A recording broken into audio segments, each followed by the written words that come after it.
Muy bien, oramos hermanos. Amado Padre Celestial, te agradecemos este tiempo, te agradecemos que nos permitas estar acá aún juntos a través de este medio virtual que tú has creado, Señor, las ondas electromagnéticas, esta forma que la humanidad está descubriendo de cómo manejar toda tu creación. Te agradecemos, Señor, y te pedimos tu bendición para esta clase, en cada lugar pueda cada uno seguir según tu Santo Espíritu, Padre Santo. Te lo pedimos en el nombre de tu Hijo amado Jesucristo. Amén. Muy bien, vamos a comenzar con el repaso.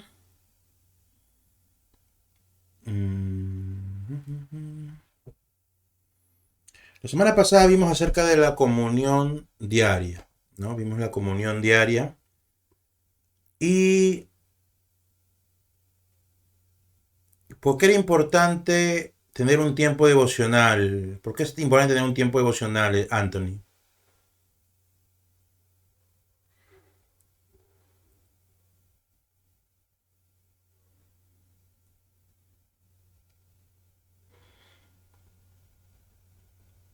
A ver, Soraya, a ver, Sí, antes de pastor, que... para prepararnos, para preparar nuestro camino, meditar y vivir conforme Dios quiere.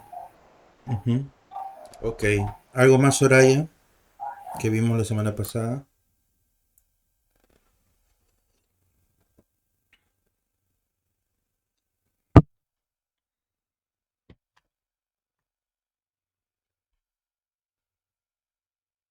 La Biblia dice que hará prosperar en Josué 1:8, que hará prosperar nuestro camino y todo nos saldrá bien, dice la palabra de Dios. Entonces, el devocional nos da vida, nos da consejo de parte de Dios para que nos vaya bien las cosas.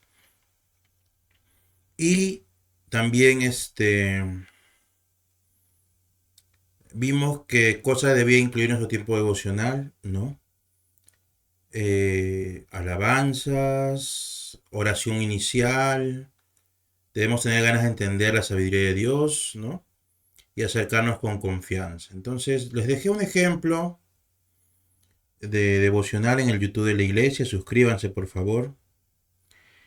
Y me alegra que están enviando sus devocionales. Ya, varios de ustedes están enviando sus devocionales. Así que me alegra bastante. Como hemos quedado el reto 2 semanas para estar enviando. Pero eso no quiere decir que en 2 semanas lo acabe todo, ¿no? Sino que sigamos, que no nos quedemos con lo que ya hemos logrado, sino que sigamos a pesar que ya no me estén enviando, ¿no?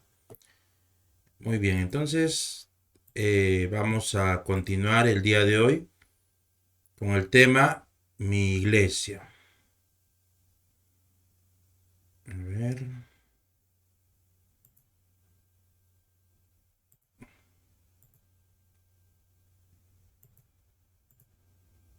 ya, ahí está. Disculpen, como estoy grabando, estoy ahí tratando de manejar esto. Muy bien, a ver, ya. Mi iglesia. A ver, Emil, ¿verdadero o falso? La iglesia es un edificio material, ¿verdadero o falso? Falso. Muy bien. Anthony, la iglesia es la comunidad de todos los creyentes, ¿verdadero o falso?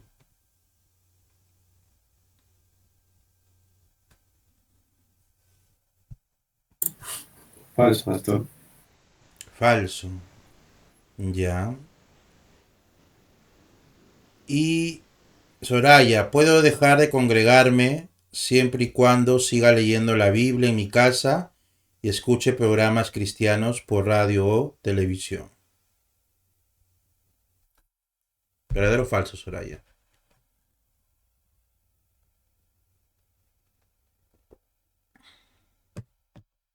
Falso, pastor. Falso. No debo dejar de congregarme. Ok, ya. La segunda es verdadera, ya, Anthony. La segunda es verdadera. Pero vamos a ver por qué. Ya. Entonces empezamos. ¿Qué es la iglesia? La iglesia, tenemos que diferenciar las palabras. La iglesia son las personas. La iglesia somos las personas que hemos creído en Cristo. Hay una diferencia entre iglesia y templo, ¿no? El templo es un edificio que lo construimos los hombres, pero la iglesia somos las personas. Entonces, la iglesia puede reunirse en templos, pero también puede reunirse en casas, en parques, en cualquier sitio. Donde estemos reunidos los creyentes, somos la iglesia. Entonces, eso tenemos que tener claro. Y el fundamento de la iglesia es Cristo. Una iglesia puede tener templo o no puede tener templo, ¿no? Por ejemplo, nosotros tenemos un templo, pero en realidad es la casa de un hermano que nos ha prestado para hacer un templo por un tiempo. Pero no tenemos un templo propio como iglesia local. Pero estamos reunidos en la casa de un hermano que lo hemos adaptado como templo. Pero después esperamos comprar un terreno donde construir nuestro templo. Entonces, no siempre en la historia se han hecho templos. Desde que apareció la iglesia, se reunían en casas, ¿no? Y luego los perseguían a los cristianos, se reunían en las catacumbas, en Roma, se reunían en diferentes lugares. Por ejemplo, en China hay un grupo de iglesias evangélicas que acepta que el Estado se meta y hay otras que no aceptan que el Estado se meta. Entonces las que aceptan que el Estado se meta y los supervise y les revise qué predican y todo eso, se reúnen en templos. Pero los que no están dispuestos a que el Estado se meta en lo que predica la iglesia, se reúnen en casas escondidas, ¿no? Entonces, gracias a Dios porque en Perú hay libertad de reunión y de religión, ¿no? Entonces, tenemos esa libertad. Muy bien. Entonces, como iglesia, que somos las personas que hemos creído en Cristo, tenemos un fundamento. Y esto nos diferencia bastante de la iglesia católica, ¿ya? Porque Jesús hace una pregunta a sus discípulos: ¿quién dicen las personas que soy? Y le dicen, algunos piensan que eres Elías o algún otro profeta. Y Jesús le pregunta, ¿y ustedes quién piensan que soy? Y Pedro le dice, tú eres el Cristo, el Hijo del Dios viviente. Y Jesús le responde, muy bien, Pedro, porque no te lo reveló ni sangre ni carne. Y tú eres Pedro, tú eres Cefas, porque su nombre era Cefas, que significa piedra pequeña. Pero a partir de ahora te llamarás Roca. Pedro, que significa roca.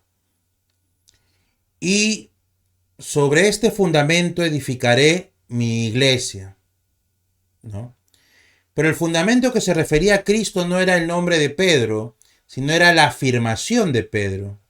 Es decir, que Jesús es el Cristo, el Hijo del Dios viviente. Ese es el fundamento de la iglesia. La Iglesia Católica nos dice que el fundamento de la Iglesia Católica es Pedro, y que Pedro fue el primer papa, que eso también no es verdad, porque la Iglesia Católica inicia en el año 320 y algo después de Cristo. No viene desde Pedro, ¿no?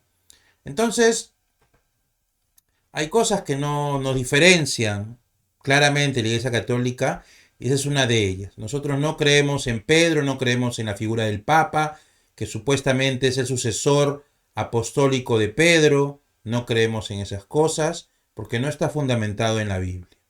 Ya nuestro fundamento es Cristo, que Jesús es Cristo, el Hijo de Dios. Entonces, este es el fundamento de la iglesia.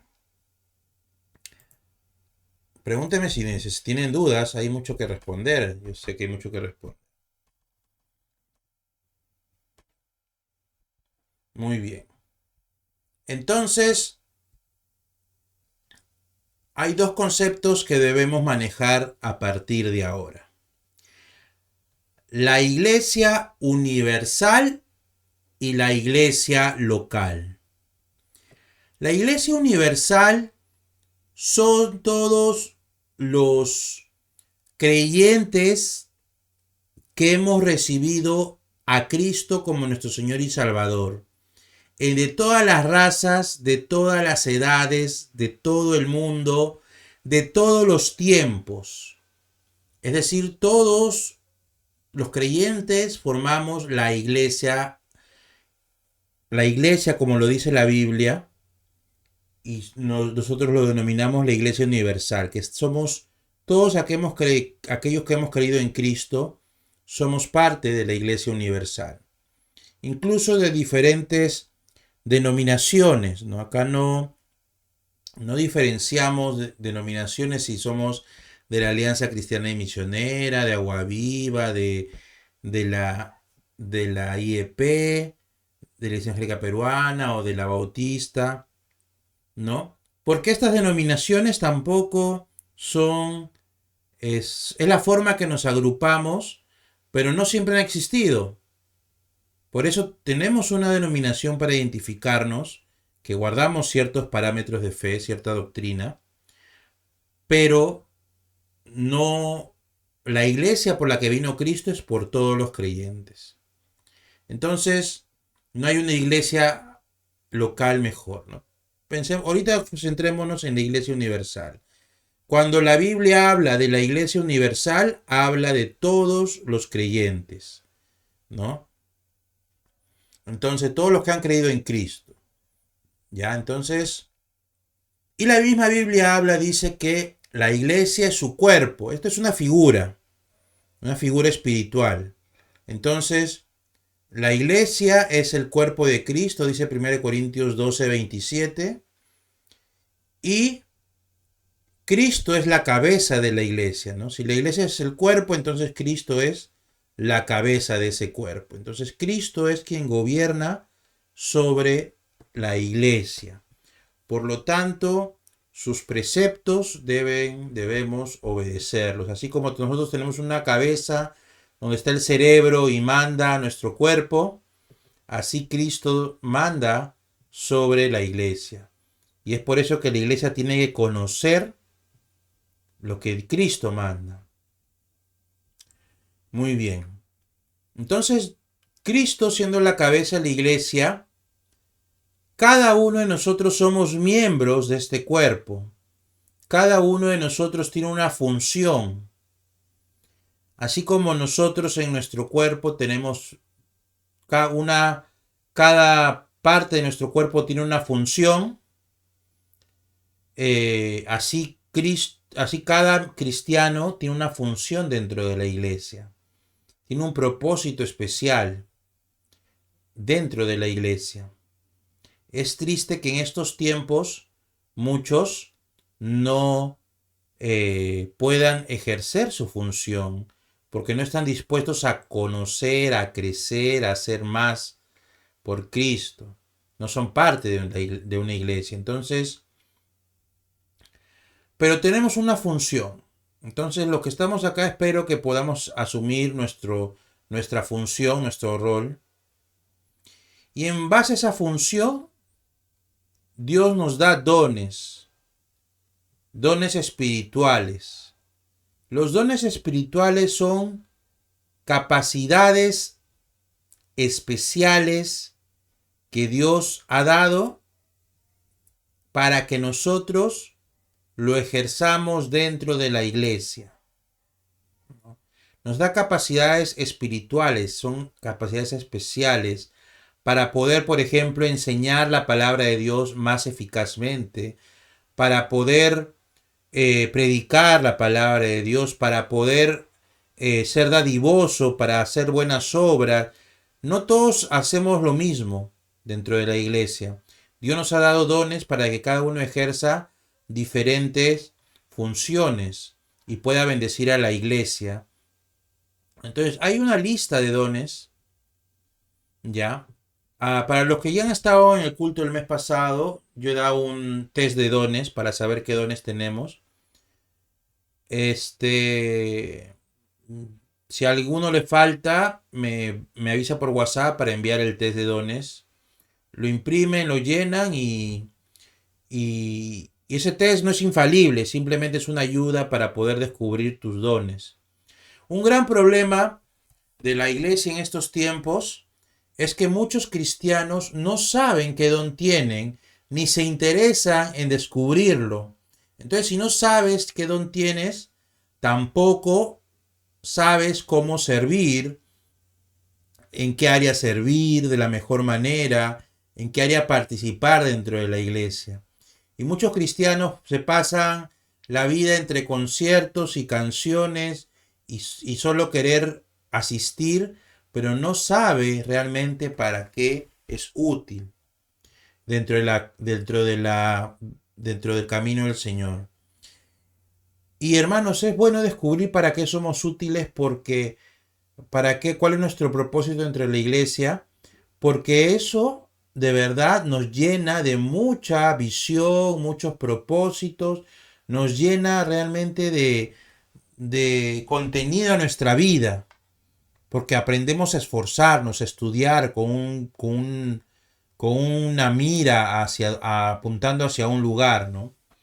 Cuando vamos a la iglesia, escuchamos la prédica domingo tras domingo tras domingo, pero no sabemos cuál es nuestro don, no ejercemos un ministerio, que es algo que ya más adelante explicaré. Entonces, llega un punto en que me aburro. Y me aburro justamente porque no he desarrollado mis dones, ¿no? Los tengo. Todo cristiano por lo menos tiene un don, pero no los ejercito. Y así a veces estamos llenos de iglesias que hay personas, pero que no están involucrados en el camino del evangelio, en la obra de Dios. Entonces, todos tenemos dones, tenemos que ejercitarlos. Y es bueno que si ya sabes cuáles son tus dones, o más o menos sabes los que han llevado ustedes de dones, lean al respecto, googleen, ChatGPT también te sopla qué es tal don, así, ¿no? Aprendamos a descubrirlo, a estudiar. Muy bien, entonces todos los creyentes tenemos dones. Te pregunto, Soraya, ¿cuál es posiblemente tu don? Te salió en el test. ¿Te acuerdas?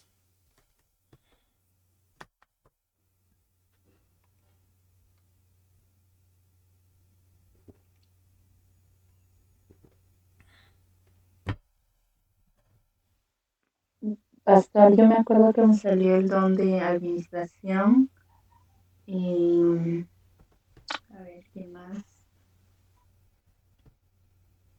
El don de fe también me acuerdo. De ahí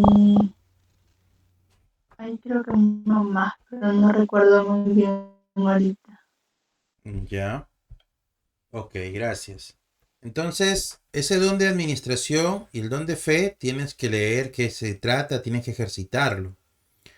Por ejemplo, a modo de ejemplo, les voy a hablar de mis dones.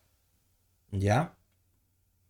Y no quiero que sientan que me estoy vanagloriando, porque no es mi intención. Cuando empecé en la vida cristiana, hice mi test de dones también, ¿no? Y me salió que mi don era la profecía, que es predicar el evangelio. Pero en ese tiempo yo no predicaba, pero poco a poco la vida cristiana me mandaba a predicar.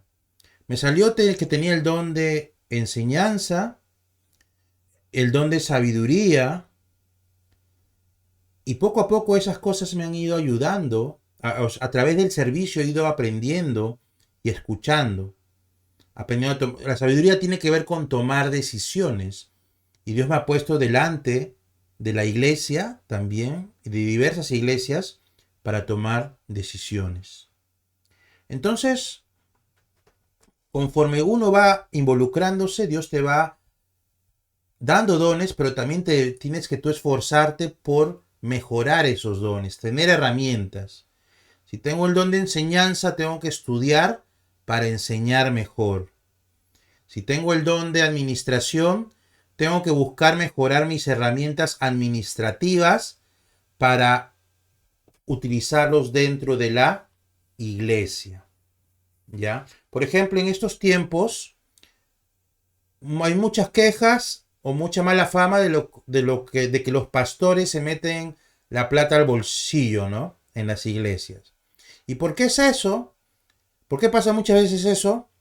Porque en la iglesia no hay administradores, no hay quienes ejerzan el don de administración, no se han capacitado y dejan que el pastor haga todo. Entonces, por ejemplo, en nuestra iglesia tenemos una directiva, tenemos una tesorera, una secretaria y un presidente. Y cada uno tiene que ejercer su función. El pastor no tiene por qué tocar la plata. Pero muchas veces las iglesias, como nadie quiere ser tesorero, nadie quiere ser secretario, nadie quiere presidir, todo lo dejan al pastor.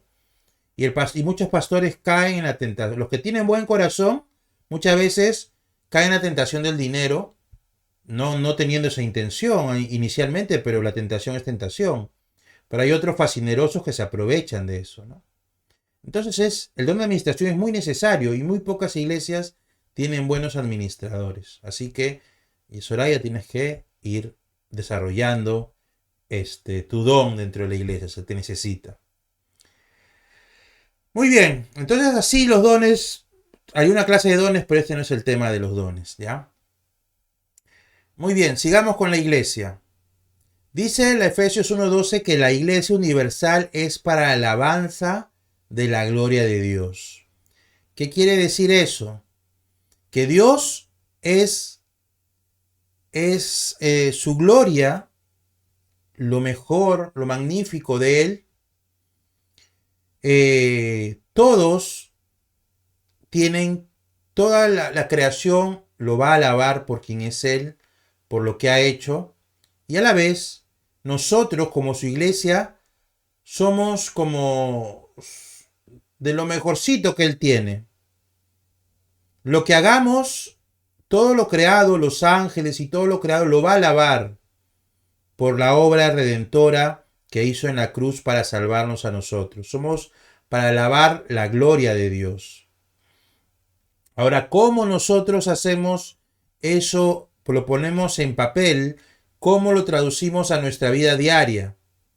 Dice Mateo 28, 18 al 20, que nuestro propósito dentro de nuestra vida en este mundo no es, mientras vayamos viviendo, o sea, no quiere decir que nos dediquemos exclusivamente a esto, pero mientras nos vayamos en nuestra vida avanzando y estudiando y titulándonos y trabajando y casándonos y formando familia, mientras vayamos avanzando en nuestra vida, poco a poco, vayamos predicando, bautizando a nuevos creyentes y enseñándoles la palabra de Dios. Entonces, ¿tenemos un propósito de vida como iglesia? Sí, predicar, bautizar y enseñar la palabra de Dios. ¿Quién nos encargó este gran propósito? Dios mismo. ¿A quién se lo encargó? A la iglesia. ¿Ya? ¿Quiénes somos la iglesia? Todos los creyentes en Cristo Jesús. Entonces tenemos ese llamado. Y hermanos, a veces no es fácil. Y a veces puede que no sea fácil. Ya tengo 21 años de cristiano. Y voy por lo menos 17 a 18 años en el liderazgo de haciendo diversas cosas, enseñando, liderando jóvenes, pastoreando, administrando. Y hermanos, a veces yo tengo un llamado especial para el pastorado, no todos lo tienen, pero créanme que recién soy pastor, no he sido pastor de forma constante antes. Y es gratificante, porque cuando uno hace las cosas para Dios, Dios bendice. Dios bendice. Y veo la mano de Dios a través de mi vida y me siento reconfortado que estoy cumpliendo el mandato de Dios. Predicar, bautizar y enseñar la palabra de Dios. Y les pongo ese reto a ustedes. Les pongo ese reto a ustedes que también lo hagan. Si enseñan a niños, aprendamos a enseñar de la mejor manera a los niños. Entonces tenemos que tener, como parte de la iglesia tenemos que hacer. No seamos domingueros solamente y no seamos los que nos sentemos. Cuando somos nuevos, al principio aprenderemos y veremos cómo hacen los demás. Pero poco a poco debemos involucrarnos en hacer algo más en la iglesia y sobre todo comprometernos con Dios en su obra. Muy bien. Esto es la Iglesia Universal. A ver, vamos a ver, seguimos. Iglesia local. La iglesia local somos ya cómo nos dividimos por nuestra área geográfica principalmente y por la doctrina que practicamos, ¿no? Ahora tenemos que tener, les voy a explicar, no está acá en la diapositiva, hay iglesias y hay sectas. Las sectas no se van a llamar sectas, se van a autodenominar iglesias también. Pero tenemos que aprender a diferenciarlas, porque no predican al mismo Cristo que predicamos. ¿Cuál es la diferencia? Y es la gran diferencia.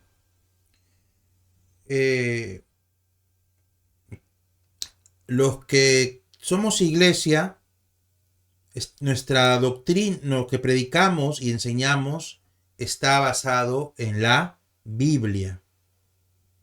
De tal manera y tanto así que yo les impulso a ustedes a que mediten en su vida diaria, para que yo no los engañe, sino que ustedes voluntariamente estén de acuerdo o no conmigo en lo que se predica.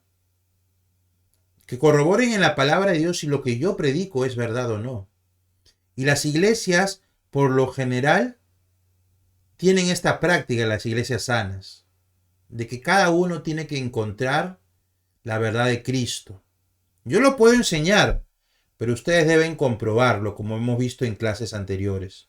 Y para eso es la meditación, para que constantemente ustedes se replanteen lo que yo enseño, que me puedan incluso preguntar, pastor, yo he entendido que no es como usted de repente ha enseñado, de repente yo me equivoco, o de repente yo te explico por qué lo he enseñado de esta manera, ¿no?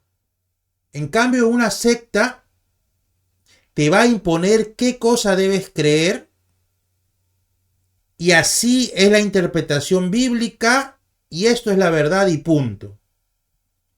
Y a veces se inventan cosas que no están, las sectas se inventan cosas que no están en la Biblia. Y te van a imponer ideas, ¿no? Utilizando el nombre de Dios, ¿no? Por eso incluso antes se hablaba que la Iglesia Católica es la secta más grande. ¿Por qué? Porque tú en la Iglesia Católica tú no puedes cuestionar cosas. Yo tenía un primo mío que bueno, resumiendo nomás, que él quiso ser más, empezó a leer la Biblia y quiso acercarse a la Iglesia Católica más y más, pero cuando hacía preguntas al cura y el cura no tenía respuestas, el cura se molestaba y le decía que deje de leer. Y finalmente él vino a los pies de Cristo, estuvo dispuesto a creer y bueno, ha seguido su vida, ¿no? Él vive en Comas y vive en el cristianismo.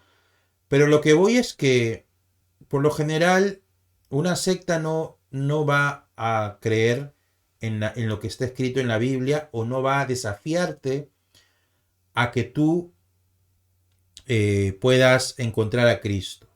Entonces, hay cosas importantes en las iglesias que son la doctrina. ¿Qué es la doctrina?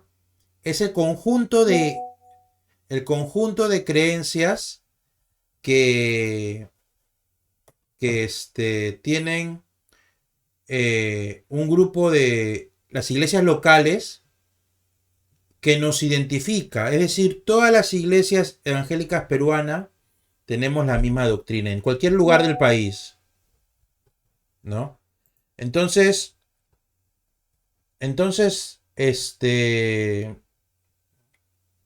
hermanos, tenemos que nosotros aprender nuestra doctrina. Nosotros tenemos que aprender nuestra doctrina. O sea, yo poco a poco voy a ir enseñando doctrina. Es más, esto de la iglesia es parte de la doctrina. Y les voy a dando el fundamento bíblico y ustedes deben ver qué cosa creemos, por qué lo creemos. Y claro que está a través del tiempo. No es que de un momento a otro van a saber todo, ¿no? Sería bueno que se esforzaran en aprender, pero la idea es que a través del tiempo vayamos aprendiendo la palabra de Dios y la doctrina que practicamos. Entonces muchas veces entre denominaciones, porque hay denominaciones, básicamente algunas tenemos pequeñas diferencias doctrinarias, pero con las sectas sí tenemos serias diferencias. Hay sectas que creen que Dios no es trino, sino es uno solo, que Jesús, hay quienes creen que el Espíritu Santo no existe, hay quienes creen que Jesús no era el mayor ser humano, pero que no era Dios. Entonces, nosotros no compartimos ello porque no está así en la Biblia. ¿Ya? Entonces, las iglesias locales tenemos doctrina. Una doctrina que tenemos que ir aprendiéndola y estudiándola y decidir personalmente si estamos de acuerdo o no. Entonces, las iglesias locales, cada una de ellas tiene un orden. ¿Qué quiere decir? Hacen las cosas de una manera específica. Por ejemplo, la Iglesia Evangélica Peruana elige sus autoridades mediante votación secreta de sus miembros. Otras iglesias eligen a sus autoridades por medio del pastor que los elige, o a veces eligen al pastor un grupo de hermanos nomás, o a veces eligen a las autoridades un grupo de pastores. Entonces cada iglesia tiene un orden, no hay un orden perfecto. Creemos que lo que practicamos en la IEP es bíblico, pero no hay un sistema perfecto de cómo administrar la iglesia local. Tenemos que aprender a respetar donde estamos. Si hoy somos de la IEP, respetemos el orden de la IEP. No digamos, no, tenemos que ser como la Alianza Cristiana. No, si quieres ser como la Alianza Cristiana, vas a una Alianza Cristiana. No es que transformas esta iglesia local para ser como la Alianza Cristiana. Yo vengo de un trasfondo bautista. La doctrina es la misma prácticamente de la IEP, pero yo no voy a convertir la IEP que tenemos en una iglesia bautista. Por más que sé cómo formar una iglesia bautista, yo no lo voy a convertir porque la IEP tiene su propia identidad y yo me he comprometido a que voy a respetar el orden de la IEP y lo que está establecido.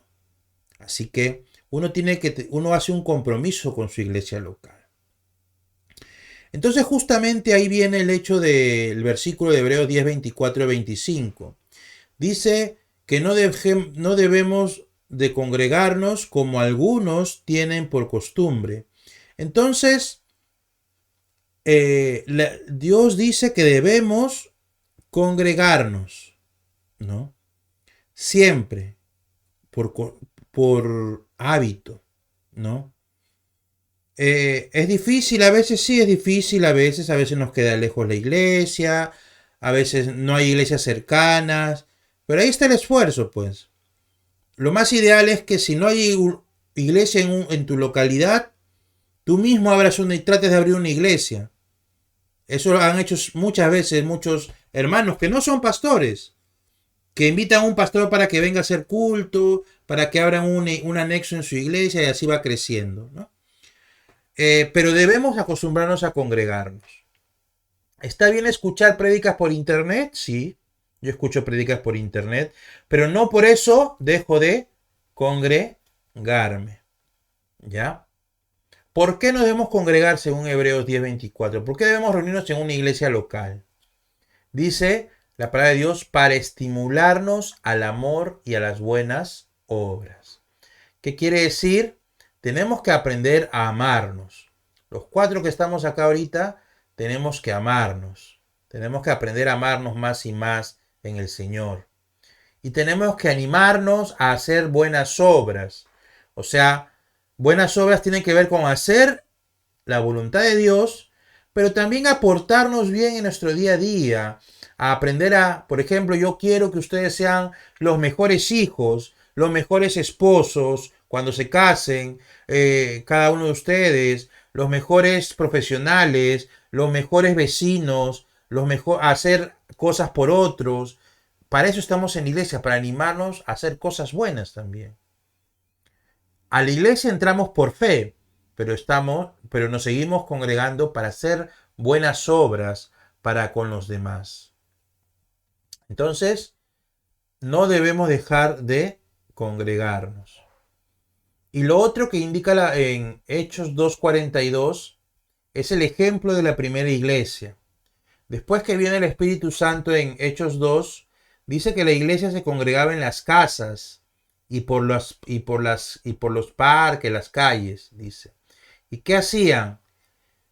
Enseñaban lo que los apóstoles le enseñaban que había venido de Cristo, la enseñanza de Cristo. Entonces, la enseñanza es básica en la vida cristiana. Luego de eso dice coinonía, que el compañerismo, la comunión, hacer cosas juntos, ¿no? Si por ejemplo hacemos pollada o truchada que vamos a hacer, involucrémonos en lo que podamos. De repente no podemos estar todo el día. Algunos estarán todo el día, otros por ratos, pero involucrémonos, ¿no? Hagamos cosas juntas, saldremos a paseo juntos, salgamos a evangelizar juntos, así, ¿no? Luego dice, es la cena del Señor, o sea, el partimiento del pan. Cuando uno se bautiza, participa de la cena del Señor. Eso lo vamos a ver en dos clases más. La oración, ¿no? Orando juntos por cosas en común. Entonces la primera iglesia nos daba ese ejemplo, que es lo básico, ¿no?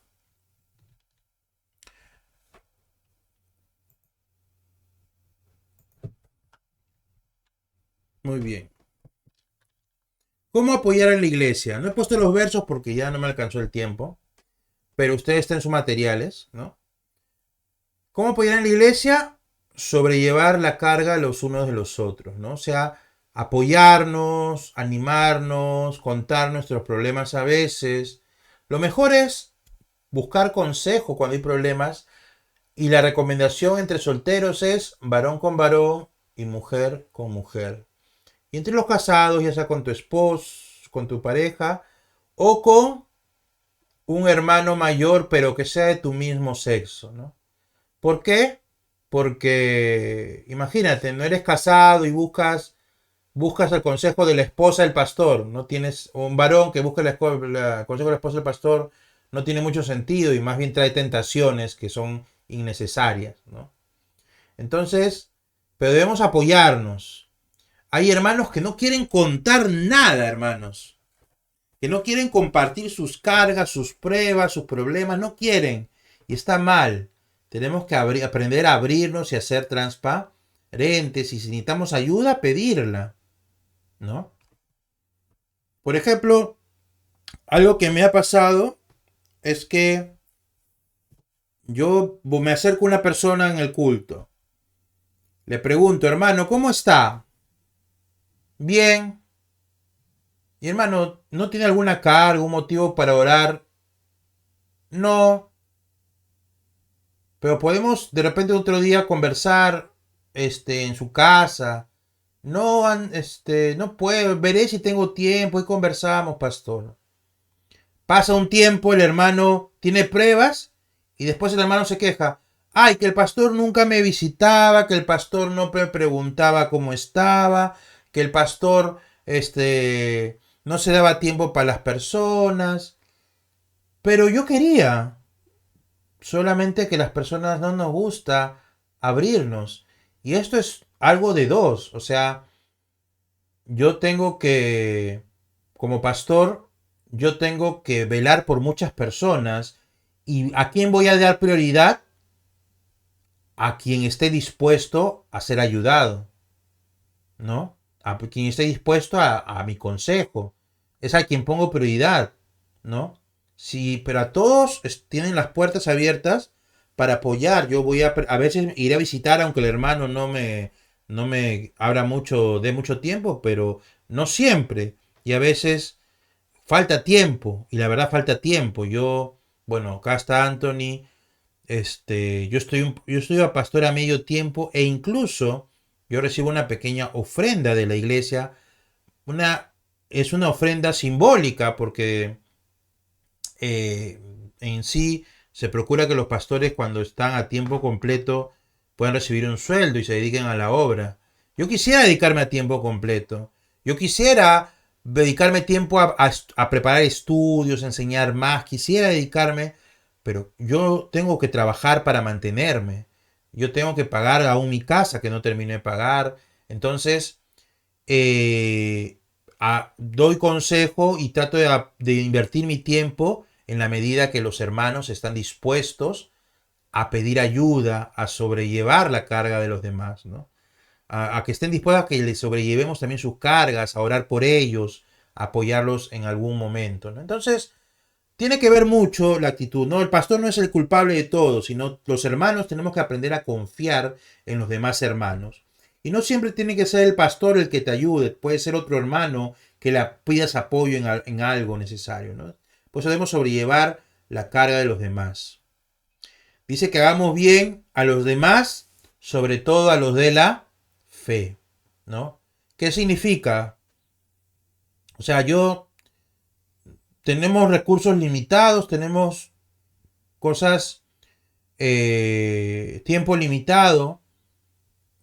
Si hay alguien que necesita ayuda, apoyémosle y todo, pero priorizar a los hermanos de la iglesia, que son los que estamos ahí, ¿no? No quiere decir que no apoyemos a alguien que está fuera de la iglesia, pero prioricemos a los de la iglesia. Me ha pasado que cuando nosotros hacemos ayuda social, una ayuda económica a alguien, lo malentienden los que no son cristianos, ¿no? Entonces piensan que la iglesia está obligada a siempre darles dinero a los pobres. Y eso no es lo que ha dicho el Señor Jesús, ¿no? El apoyo no es una obligación, sino es algo que nace del corazón y lo hacemos, pero tampoco no podemos dar lo que no tenemos, ¿no? Me gustaría algún día que la iglesia crezca y tengamos orfanato, tengamos para ayudar a los adultos mayores, que tengamos, pero ahorita no tenemos eso, no tenemos ni la economía, no tenemos ni el templo para hacerlo, no tenemos los recursos, pero algún día lo tendremos y espero eso que sea una realidad, que algún día tengamos esas cosas y podamos apoyar con mayor eficacia al prójimo. Pero aún así, hace poco pasó un accidente acá con unos en el mercado acá que está en Primera San Benito y mandamos una ofrenda a alguien que no era cristiana, que ni siquiera venía a la iglesia, pero era una señorita, una joven que había pasado un accidente por un tráiler que atropelló a varios, ¿no? Entonces, pero nos preocupamos sobre todo por los hermanos que están en la iglesia, que estén bien, ¿no? Que puedan salir adelante. Luego de eso, ¿qué dice la Biblia? ¿Qué podemos hacer como iglesia? Administrar nuestros dones, que eso ya no hemos hablado, servir a los demás con nuestros dones y también contribuir económicamente, ¿no? Nosotros practicamos el diezmo, la ofrenda, también vamos a traer la ofrenda misionera para poder apoyar económicamente. Y este apoyo económico, hermanos, nuestra iglesia practica la transparencia. ¿Qué quiere decir? Que todo lo que ingresa por ofrendas, diezmos, se anota en un libro de caja, todo está registrado y se da cuenta cada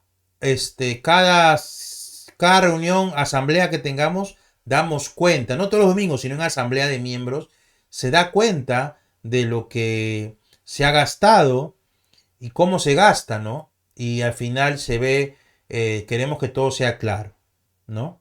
No todas las iglesias tienen esa práctica, pero nosotros procuramos tratar de ser transparentes en ese aspecto, porque al final somos administradores, no somos dueños. El dueño es el Señor.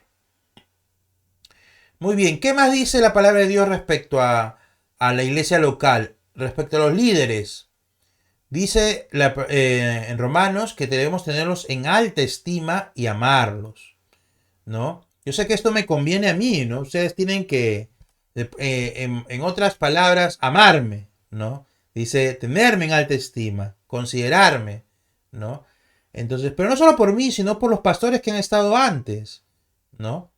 Entonces, en general, hermanos, aprendamos a cuidar a los pastores que han tenido. Yo no voy a estar siempre en la iglesia, pero lo que sí les aseguro es que voy a seguir en la obra de Dios mientras el Señor me lo permita. Y espero que oren por mí cuando me vaya. De repente me voy a provincias a predicar y a todo, y espero que se acuerden, ¿no? Porque hay mucho olvido de parte de los miembros a sus pastores, a sus líderes. Hay mucho olvido y hasta pura crítica, y muchas veces ni los apoyan, muchas veces quienes se dedican a la obra a tiempo completo son ignorados por las iglesias para apoyarlos, ¿no? Entonces, tengamos un corazón generoso y de amor por los que lideran la iglesia, ¿no? Seamos así, que ame, ¿no? Y finalmente, ¿qué más habla? ¿Cuál es la responsabilidad de la iglesia con sus miembros? Porque no todos son obligaciones de los miembros, sino la iglesia tiene que restaurar, entre otras cosas, ¿no? El material ha puesto restaurar. Entonces, cuando restauro a mi hermano, busco que mi hermano se encauce, ¿ya? Entonces, restauro, dice, con actitud de dominio propio y amor, ¿ya? Y dice que tenemos que, ahí me he equivocado, ahí repetí el texto. Cuando restauramos tenemos que considerar que nosotros también podríamos pecar. Es decir, si viene un hermano y me dice, pastor, yo he pecado de tal manera, yo no voy a reaccionar, oye, si no fuera pastor igual, hermano, mire, ore por mí, yo estoy tentado por tal situación, de repente hay una mujer que se me está insinuando y me gusta o algo así, ¿no? Yo no voy a ir a decir, hermano, usted es un pecador, hermano, ¿qué está diciendo? Fuera, Satanás. No, esa no es la actitud. La actitud es, hermano, lo que usted me cuenta es grave. Vamos a ayudarlo. Vamos a ver qué está fallando en su vida, por qué hay tanta tentación. De repente hay problemas en su matrimonio. De repente,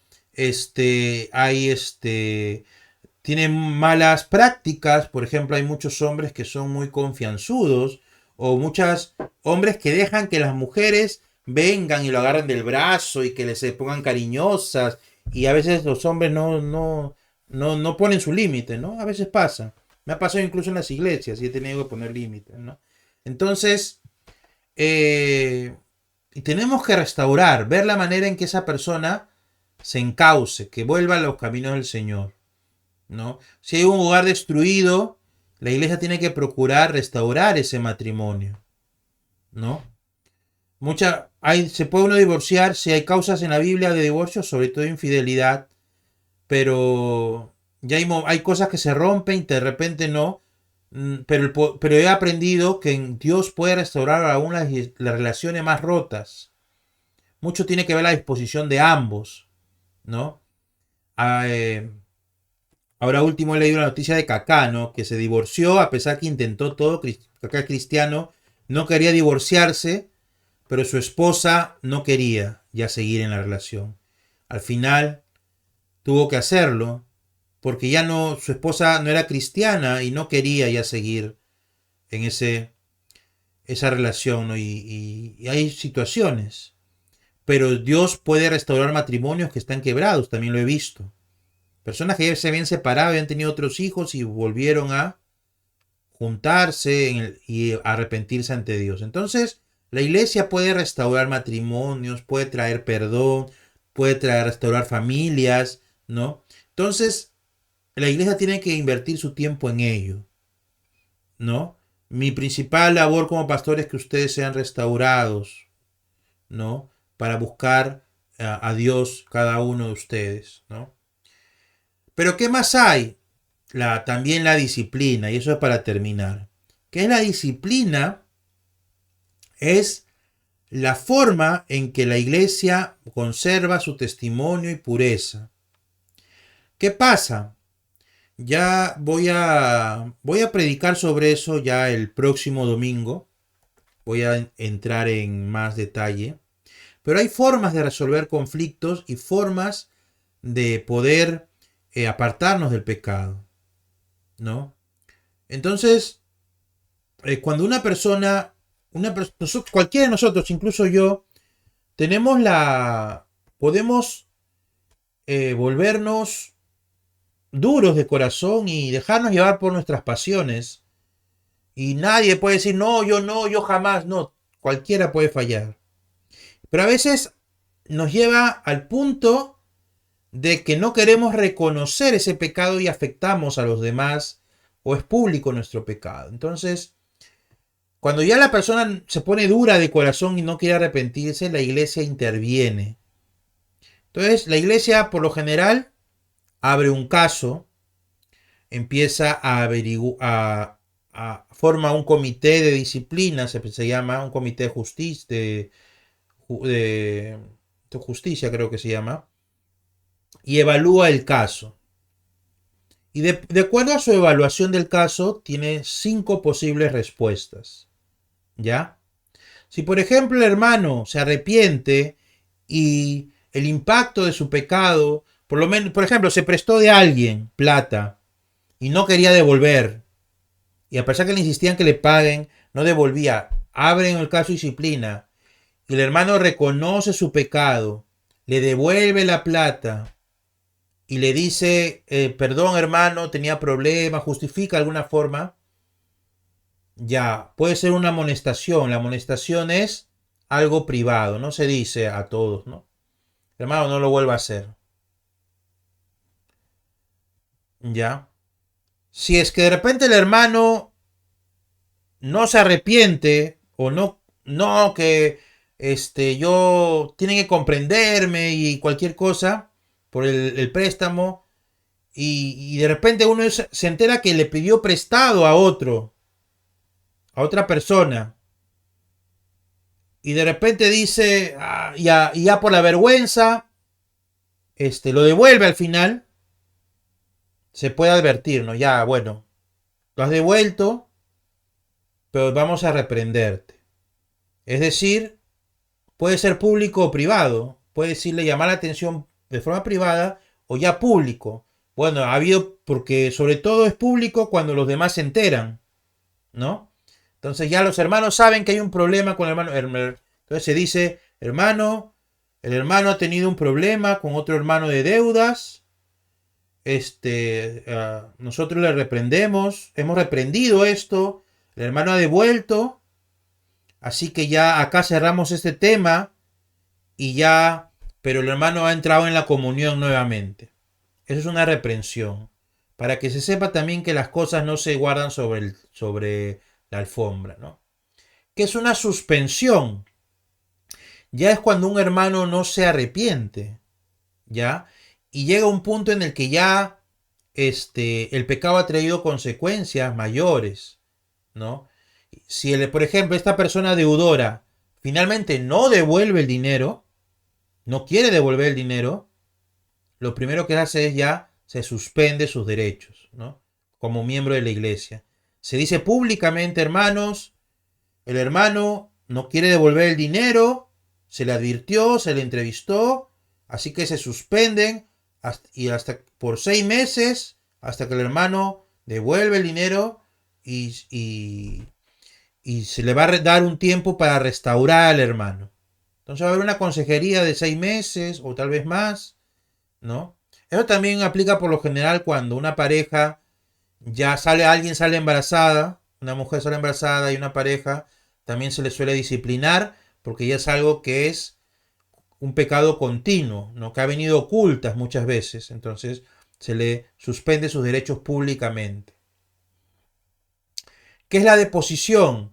La deposición es como por ejemplo en mi caso, si yo como pastor he incumplido con mis deberes o con la santidad que demandaba mi cargo, mi responsabilidad dentro de la iglesia, se me quita el cargo, ¿no? O se me suspende temporalmente si la falta no ha sido grave, ¿no? Si de repente yo me he peleado con mi esposa y todos han visto que me he peleado con mi esposa, o mi esposa de repente me acusó de haberle maltratado psicológicamente, pues nos puede pasar, ha pasado.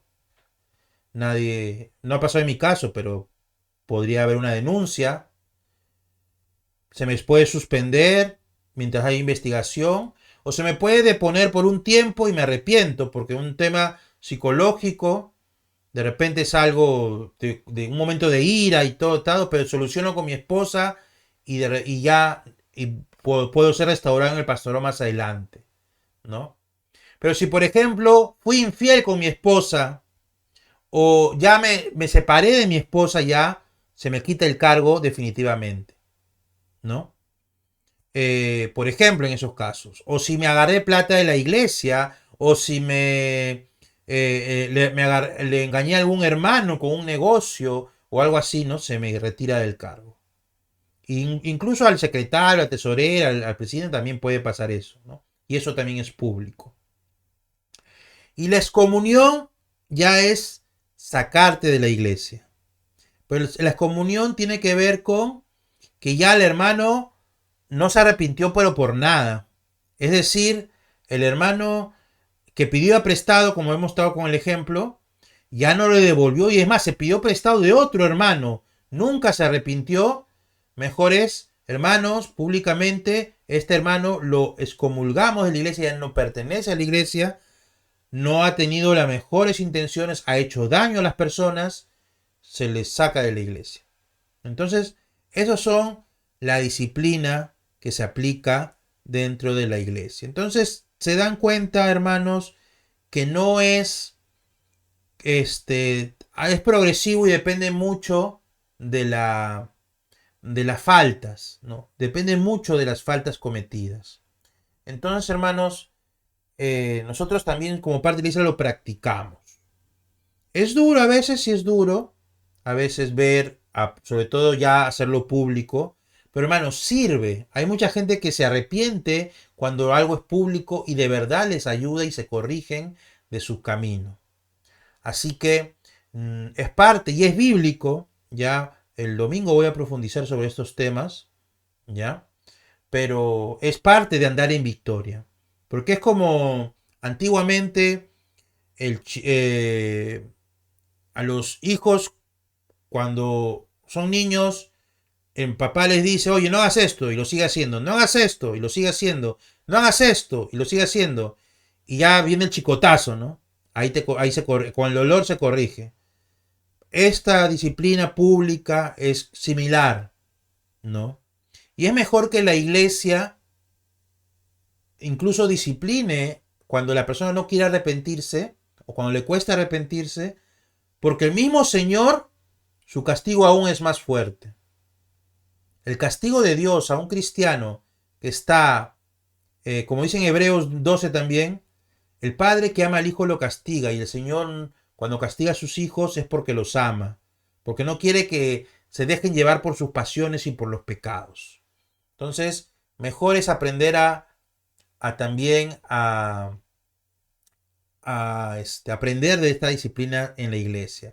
Pero son casos extremos, no son que, el hermano me mintió, el hermano me mintió, ya, disciplina, no.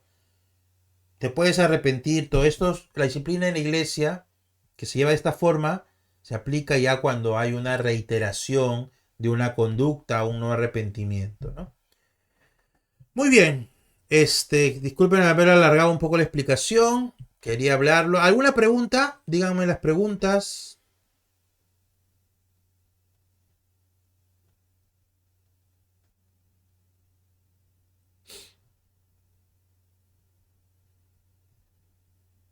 Ya no hay preguntas, muy bien. Entonces vamos a despedirnos. Sigan mandando sus devocionales, los que están mandando, ¿ya? Memoricen los versículos de memoria, por favor. Ni uno me ha mandado los audios de los versículos de memoria. Memoricen, yo ya les envío los ejemplos de los versículos de memoria también. Memoricen los libros de la Biblia, del Génesis, o ya toca hasta el libro de Gálatas, creo, o Efesios. Ya memoricen Génesis, Éxodo, Levítico, Número, Deuteronomio, Josué, Jueces, Ruth, para que cuando busquen en la Biblia les sea más fácil, ¿no? Cuando en el culto citamos la Biblia, saben, más rápido buscamos, ¿no? Para eso memorizamos los libros de la Biblia. Muy bien, a ver, Soraya, dirígenos en oración para terminar, por favor.